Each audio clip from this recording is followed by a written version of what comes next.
I have been thinking a lot about grace lately.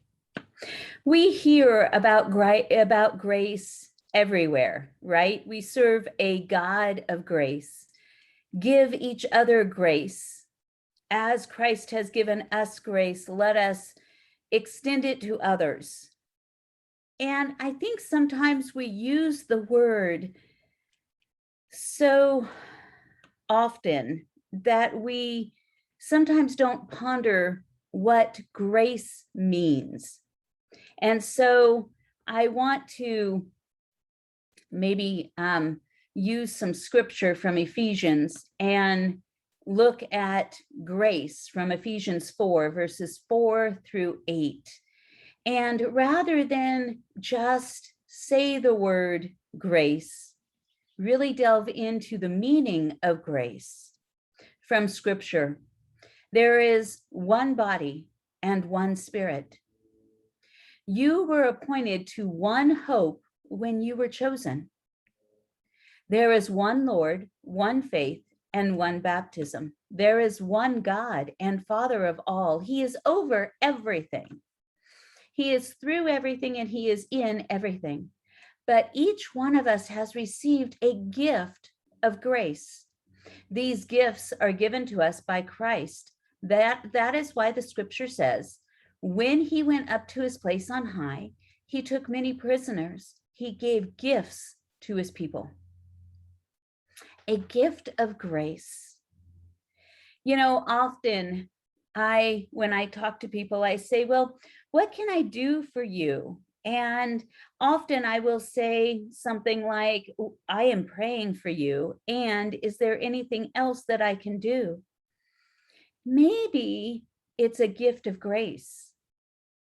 Maybe if somebody is having a bad day, the gift I can provide them is maybe more understanding, more willingness to show God's love, more compassion.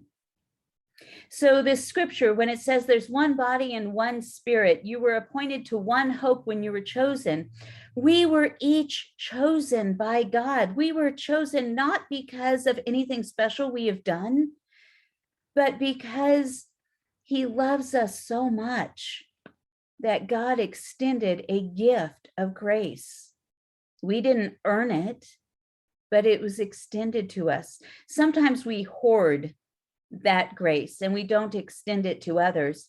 Somehow it makes us feel sometimes like grace is something you have to deserve. And really, because we have been given something that we don't deserve, why should we put conditions on it for others? And then verse 5, there's one Lord, one faith, and one baptism. And verse 6, there's one God and Father over all. He is everything, and he is through everything, and he is in everything. One, do you hear the oneness? And as one, we treat each other as we want to be treated. We thank God for the grace that he has extended us, and let us thank God for the grace that we can extend to others.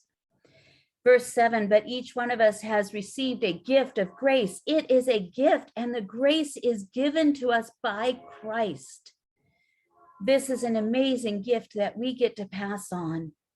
So the next person that maybe is a little snarky to you or giving you a tough time, what about some grace?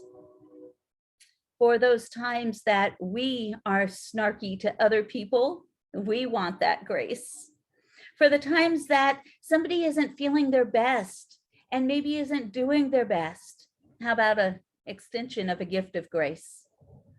For that person that is maybe not so nice on the road and cuts you off on the freeway, or does not make a complete stop at the stop sign and makes you have to brake, what about some grace for that person?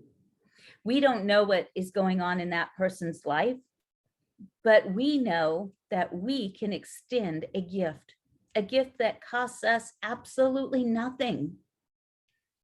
And maybe that makes a difference in their world, and it makes a difference in our attitude for the day.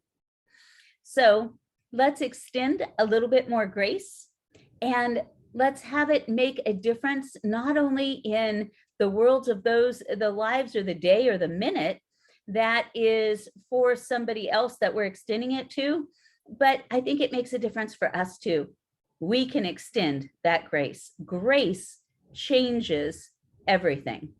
Have a blessed week.